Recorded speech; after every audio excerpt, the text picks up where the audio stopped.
inside knowledge. Oh. Yes guys, today I'm at Liverpool FC with SC Johnson and two of Liverpool's most influential players over the last 2 years and one of their brightest up and coming youth players. And today I'm going to be getting a taste of what it feels like to train as a Liverpool first team player. What a cross. Love that. Yep. Oh, yes, please. I was gonna go next, you know, with free kick, but then Trent scored against, who was it? West Ham. You guys are having a fantastic season. Obviously, you must train like beasts because to get that output on the pitch, you have to be putting the hard work in behind the scenes. So, are you ready to put me through my paces today? Try. Always. I wish we had the manager here to shout at you as well, though, or one of the coaches. So we're going to get into it, guys. This is going to be fun. I'm looking forward to it. But before we get into the video, check this out for more information on how Liverpool's amazing partnership with SC Johnson will see plastic around Anfield upcycled. SC Johnson have teamed up with Liverpool Football Club to create an upcycling scheme for the 500,000 plastic bottles used at Anfield each season to be repurposed into Mr. Muscle trigger bottles. Sustainability is something that affects all of us, and football is no different. Football games generate huge amounts of waste, and if we can recycle more plastic, then we can all benefit from a healthier world. In my household, we recycle every week, and it really doesn't take that much extra time or effort to recycle what we can and ensure that it gets taken to the local recycling centre. So that's the great work SC Johnson and Liverpool Football Club have been doing to upcycle plastic around Anfield. Now onto the pitch. Virgil and Robbo have set up 3 Liverpool FC sessions designed to upcycle my skills. Crossing and finishing, defending and free kicks. Okay, right, so Robbo, talk us through this first drill. What are we doing? What's the purpose? Right, he's going to go in and out the mannequins, try to keep close control, taking them on like he does always, and then he's going to play a 1-2 off the board, and then he's going to look up and try and find you in the box, hopefully. Yeah. It's all about trying to see your movement, try to see where you're going to go, and try to pick you out and ultimately score a goal. Goals. Judging by the crossing statistics for your team, it must be something that you guys do work on a lot in training, is that right? Yeah, look, we do a lot of crossing and finishing drills. It's not just old-fashioned ping it out to the winger or fullback, and it's always, you know, stages of play and what team we're playing against next and how they're maybe going to set up. So look, it's all important, you know, where the spaces should be and where they can be, but look, it's all about the runs, it's all about the ball, and you know, it's so important that you get everything spot on, and it's, you know, split seconds, and that's why when you do look up, you need to try and see the big picture. Wow, love that. That is gold. Guys, you're getting gold here, right? The man's giving us the inside knowledge. Right, let's run into the drill. Let's do it. I want to finish it. I want to finish. No pressure there, goalie. No pressure. There's nothing worse than a cross and a rubbish finish. Yeah? Go on then. There he is. Love that. Oh! Oh no! All right, let's go. Right, let's get a better one. The warm-up, that was a warm-up. Yeah, love that. Cross. Yeah. Oh no! Everything is going so well on this side. I know. On that side, you have to focus a little bit more, I think. We're stumbling at the last hurdle over here. Every chain's got its weakest link. That could be the third one now.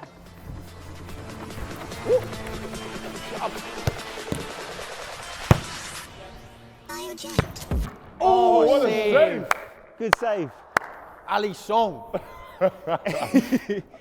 We go again? Tell the goalie to leave it. Do you know something I've always been interested in? Your crossing at pace is unbelievable. Is that something that you've actively worked on? Because you know there's one thing working on your crossing with a moderate intensity, but in a game, a lot of time to get that yard, you're having to go full pelt and then try and put an accurate crossing. Is that something you actively work on, or?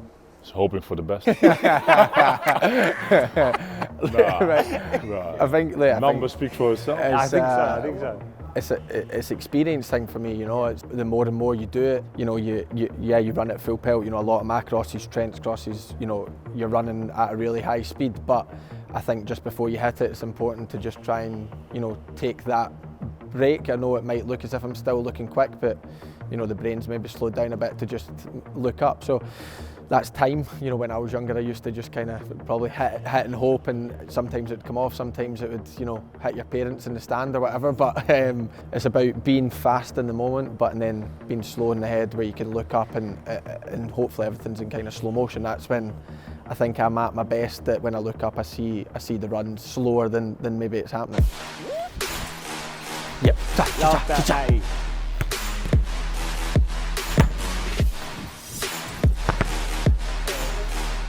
Can we talk about his crossing? His crossing is magnificent. The consistency is Key. scary. Consistency is key. Oh, love that. Yes, please. Oh, no. Are you sure we have the right Jeremy with us? No, he couldn't make it today. I'm on his body double. Wants it. He does, he wants it.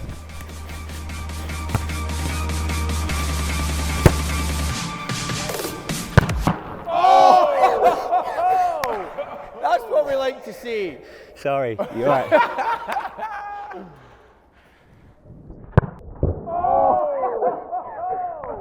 Last one. Oh, you want one more? I Look can't let here, it you go. want one more. I'm not letting Virgil win. Go on then, yes, Matty. The standard is high over here, very high.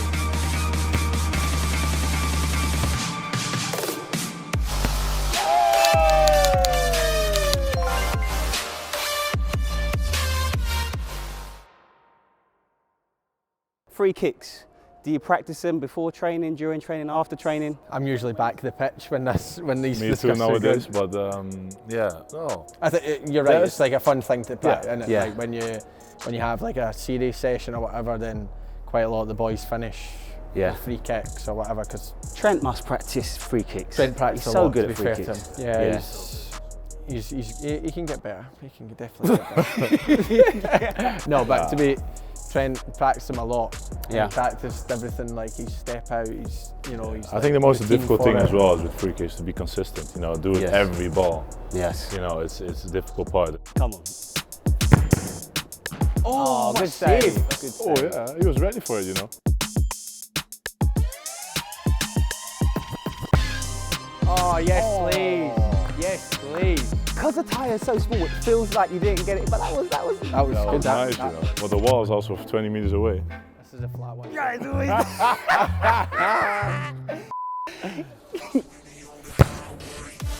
the flat ball, no? Was that the flat ball? Yeah, it was flat one. Yeah. You got a better free kick than I have. Than you have as well. Not close, not even close. That's what I want you to take a free kick. I know how good you are. Yeah, he's good at them. He used to hit them with confidence at Celtic, and then. Yeah, well, obviously I got injured last year, so I'm trying to get back to, you know. Before the injury, you never took any either, so don't start. It's coming. No excuses. It's coming. It's coming. You with me and Robbo now? No. It's coming. It's coming. The hardest thing is getting the ball off Trent. I was gonna go next, you know, with free kick, but then Trent scored against, who was it? West Ham. West Ham, yeah. If he missed it, I would have been next. When you take a free kick and score, Yeah. I'm taking full credit for it. I just want you to know Good. that. Okay? Wow.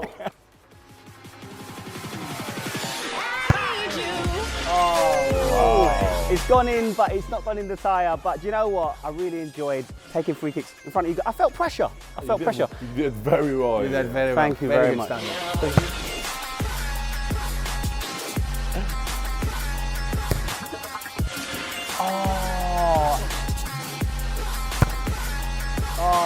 Wow.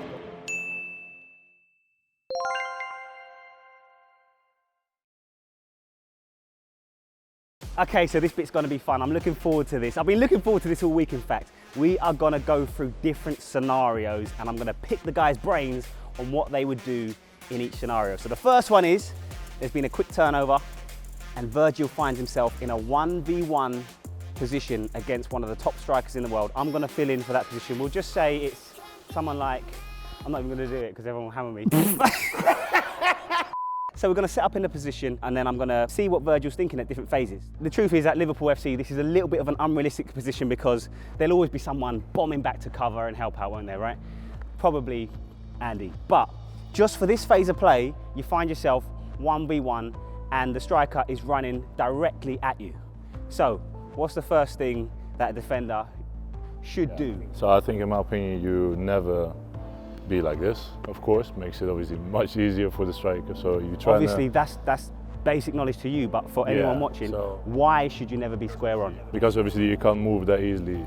So if I go, it's harder for you to. Difficult to go that way or the other way. So you try to always go in this position and pick a side where you want the striker to sort of go. So you put basically a trap. I like so that. He's setting traps. You try to know what his best foot is. So the weaker foot is, in your case, your left. Because you can see it in all. He's been studying me already. He's picked that out. You've been touching the ball. You've been touching only the ball with your right foot. So I've seen it. The left foot is only the standing foot. He's killing me off here. All right, so you've clocked that I'm right-footed. You've clocked that early. So you're showing me to my left. Yeah, you show him to your left, and if you go, you make sure you have it. I'm running here. I run like this. Feinting. You're making it like really hard for me to go that way. At some point, I'm probably going to try and shift it and go. Yeah. Are you looking for any telltale signs that I'm gonna? No, it's just obviously I try to look at your eyes. Oh really? Yeah. I try to look at your eyes, and obviously because if someone is in front of you is very technical and doing all these tricks and stuff, you might be thinking, what's going on here? Yeah. So you could see at the body language, and in my case, I like to look at some players' eyes. See, I didn't know that. So let's say, you said about sometimes they're doing footwork, so let's say I am doing that, I'm doing the razzle dazzle, boom, boom, boom, boom. I'm just trying to bamboozle you, you're just literally just standing there. Oh, he's not even looking down. That's smart, that's smart. And you hold off a little bit, because obviously then in my case, I can have Fabinho running back. Yeah. Robo running back. And if at one point he goes there, I just trying to win in a clean way. Yeah. That's how I try to do. So this is wide position and same sort of thing. Show him inside, Virgil. Just be honest. Show him inside. Be honest there. That's the tutorial. Just show him inside to Virgil. That's literally it. Yeah, look, a lot of times now you have left footers playing on the right footers playing on the left. So I think if they're strong footed on one, then you want to keep them, off that. For instance, Mo loves, he can go both sides, but when he comes inside, he comes in and fires, and most often than not he hits the top corner. So when you come up players against them, you need to probably over exaggerate the line a wee bit and try and show them down there, because like you said, when we play we aren't very often left on our own. Our midfield work hard for us, to be fair to them, and usually we have backup. But I think, like Virgil said, once I show him line or Virgil shows him it, you need to make sure that you've got that.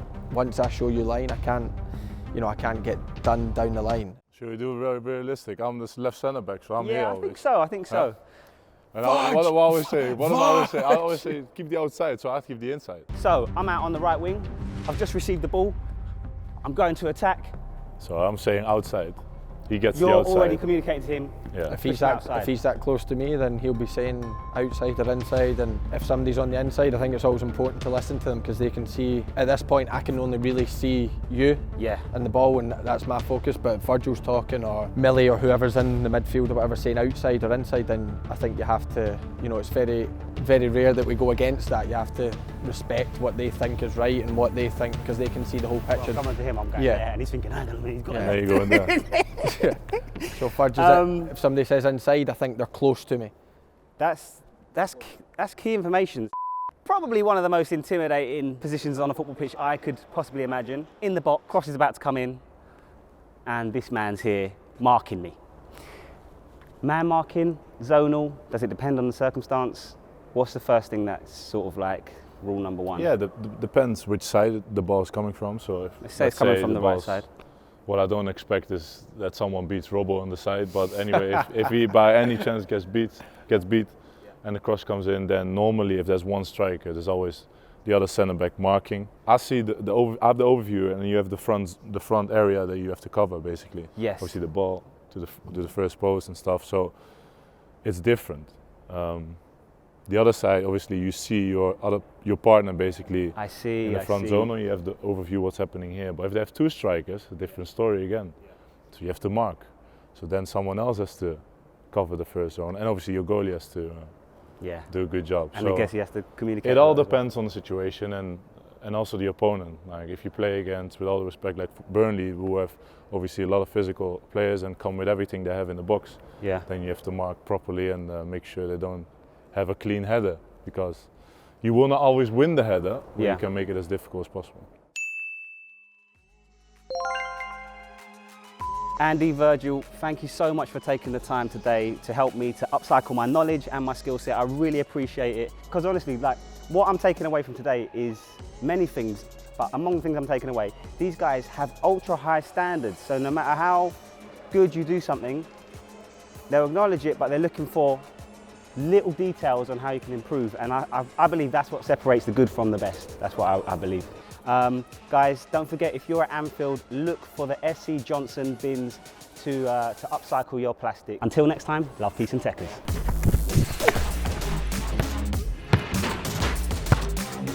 Oh, Wow. there we go. Oh, yes, please. Oh! That's what we like to see.